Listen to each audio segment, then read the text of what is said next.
A paz do Senhor a todos, mais um desafio da Escola Bíblica Dominical, lição 12, do dia 20 de setembro de 2020.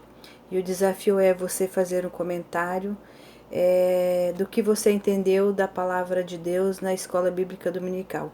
Lembrando que quem quer conhecer a palavra de Deus, quer conhecer Jesus Cristo, quer conhecer melhor a palavra do Senhor, podem participar das escolas bíblicas dominicais que tem todos os domingos em horários especiais, ultimamente das 9 às 10 horas ou online.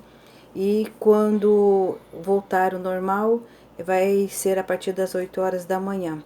Independente de religião, independente de credo, pode participar e aprender o que Deus tem para nós, e até porque a palavra do Senhor lá em 2 Pedro 3, se eu não me engano, 18, diz que nós devemos crescer na graça, mas também no conhecimento eternamente. Então, por isso nós estamos aqui, por isso eu estou aqui convidando a todos para aprender a palavra de Deus, porque a Escola Bíblica Dominical é os estudos mais aprofundados dentro da Bíblia, para que fique bem esclarecido aqueles que lêem a Bíblia e não conseguem entender. Então, você está convidado a ir à Escola Bíblica Dominical todos os domingos. Procure uma das igrejas evangélicas que ministram a Escola Bíblica Dominical. Eu falo daqui eu frequento, daqui eu congrego, que é as Assembleias de Deus Missão. Amém? E o entendimento de hoje é sobre casamento mistos. Nós vemos que no primeiro tópico a gente vai tratar sobre a ira de Esdras, né, por causa do povo que estava ali em confronto com as doutrinas, as sãs doutrinas da palavra. Lembrando, dando uma pincelada aqui, à luz da Bíblia, que o assunto casamento misto, cada um tem que rever as suas condutas, rever as suas condições, rever a sua convivência, rever, porque cada caso é um caso. Então, cada um vai ver o que não está de acordo com a palavra do Senhor. Porque muitas vezes eu entendi que as precipitações, elas nos levam a tomar atitudes erradas e depois nós pagamos um alto preço, porque as consequências sempre virão. E muitas vezes tarde demais, mas muitas vezes o Senhor ele tem misericórdia e nos ensina, manda pessoas para nos ensinar e nos dá uma oportunidade de conserto. A falta também de domínio próprio é uma causa que muitas vezes leva-nos a escolher coisas erradas, porque às vezes alguém fala para nós que aquilo é bom para nós e muitas vezes não é. E nós vamos, como nós não temos domínio próprio, então nós vamos ouvir às vezes muitos conselhos errados, muitas orientações erradas que vêm de pessoas erradas, que vem de pessoas que não têm a luz da Bíblia, que não têm o conhecimento da palavra, e às vezes pode nos dar uma orientação errada e às vezes pode comprometer a nossa vida por muito tempo e até a futura família e futuros filhos. Então, a falta de domínio próprio é uma das coisas que nós temos que corrigir e verificar na nossa vida. Nós temos que ter certeza daquilo que vamos fazer diante de Deus, diante de um compromisso firmado com o Senhor. O egoísmo também, eu entendi que a gente verifica que o egoísmo em não aceitar, também tem aquelas pessoas que são egoístas, que não aceitam a orientação de ninguém, que não aceitam ninguém ficar falando e dizer, olha, esse caminho aqui está errado.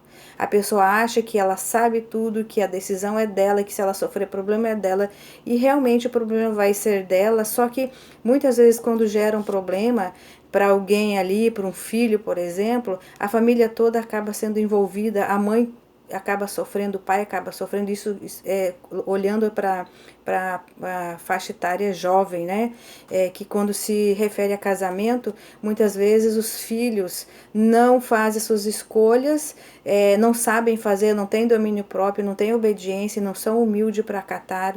Muitas vezes uma orientação de um pai, orientação de uma mãe, uma orientação de uma pessoa que até conhece o outro lado, mas não aceita. Então, esse tipo de atitude leva a muitos casamentos fracassados, muitos relacionamentos fracassados, muitas tragédias que acontecem, porque casa, aí no momento é mil maravilha e depois não tem um prosseguimento conforme começou. E acabam muitos sendo mortos, assassinados, até suicídio, porque casou, não deu certo, fracassou, não aceitou e acaba se suicidando, é o que nós vemos nos dias de hoje. Por isso que a Bíblia nos orienta que nós não devemos ser rebeldes aos bons princípios, às sãs doutrinas da palavra de Deus, até porque rebeldia, esse tipo de atitude pode ser considerada como rebeldia. E rebeldia na palavra de Deus significa que ela tem um efeito do pecado como fosse de feitiçaria. Então nós verificamos que a palavra de Deus ela abomina a rebeldia, ela abomina a desobediência. E por que não nós aceitarmos as orientações de quem sabe, de quem entende, de quem é consagrado, de quem foi encaminhado? Claro que nós temos. Então, quando nós temos dúvida de qualquer tipo de relacionamento, me referindo aos jovens, e também há muitos separados, há muitos viúvos que hoje pretendem se casar novamente, alguns que estão tentando se consertar, mas que casem, a Bíblia diz casem, sejam livres para casar com quem quiser, porém na graça e na obediência da palavra de Deus. Confirmando aqui, quem quiser confirmar a questão da rebeldia, para você ver como é grave, as pessoas que se rebelam contra Deus, contra a sã doutrina, se rebelam à orientação. Eu vou fazer, eu vou casar e ninguém tem nada a ver com isso, tudo bem. Mas lá na frente vai sofrer terríveis consequências, né? Até a morte, porque a Bíblia diz que o pecado, ele é doce como mel, mas ele consumado, ele gera morte. Morte espiritual e literalmente muitas vezes morte física também. Confirma, quem quiser ler em 2 Crônicas 36, 15, 16, porque Deus ele não se agrada de tais relacionamentos. Por isso nós temos que estar ali sempre na presença do Senhor. E então por isso tratou-se do primeiro tópico da ira de Esdras, porque Esdras se irou aquele povo ali, porque Esdras era um homem de Deus, era um homem de linhagem respeitosa, o conhecedor da palavra, ele era instruído e ele entendia e ele obedecia, era obediente. Então, por isso, da ira de Esdras, quando ele viu aquele povo, mas ele foi lá para ensinar aquele povo a se consertar diante de Deus. E no segundo tópico, a gente vê que o próprio Deus questiona, e o próprio Deus ele proíbe esses relacionamentos mistos, de linguagem diferente, de tribos diferentes. Hoje nós temos muitas tribos, muitos países, judeus, por exemplo, que casam só com pessoas que têm a mesma linhagem, casam com pessoas que falam a mesma língua, casam com a pessoa que convive, que é do seu convívio. Então a gente vê que Deus ele tem cuidado com o ser humano para que ele viva em paz, que ele viva tranquilo, que ele tenha uma família frutificada, que ele tenha uma família abençoada, que ele tenha uma família abençoada e uma família sã aqui na terra. Deus se preocupa conosco aqui, sim, com certeza. E no terceiro tópico a gente vê os resultados da obediência, de quem obedece ao Senhor. São famílias unidas, são famílias constituídas legalmente perante a Bíblia, legalmente perante a justiça. São famílias que têm filhos, frutos abençoados, famílias que dali para frente elas têm vão passando de geração em geração. Porque famílias que vêm de uma linhagem rebelde, vêm de uma linhagem de desobediência, a tendência é seus filhos seguir aquela linhagem, aquela geração. Então nós temos que ter cuidado, principalmente os jovens que querem formar família, que querem se casar, que procurem obedecer às orientações dos seus pais, a orientação dos seus avós, que têm experiência de vida, a orientação bíblica sagrada, porque ela está orientando. Conheça a palavra do Senhor, verifica, analise esses versículos que eu estou passando aqui, porque Deus, ele nos ensina, Jesus nos ensina a ser diferentes. Se nós formos em Mateus 5, lá no Sermão da Montanha, quando Jesus orientava o povo, ele orientava que nós fôssemos a luz do mundo, que nós fôssemos o tempero, que nós fôssemos o sal.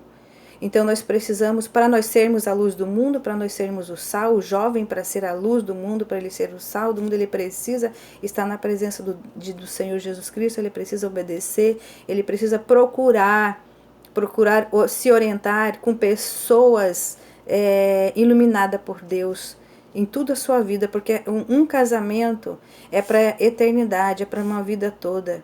Ninguém se casa para separar no amanhã. Todos que se casam, independente do credo, se casam para ser feliz, para formar uma família feliz. Então, essa é a vontade de Deus para nossas famílias. E verificamos, a gente pode verificar também a orientação que no tópico 5, que é esperar no Senhor.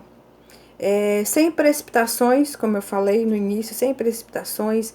Vemos lá em Salmo 27, 14, 37, 7, que o Senhor, ele nos orienta então a esperar. É esse assunto muito importante para que cada um possa analisar da Escola Bíblica Dominical.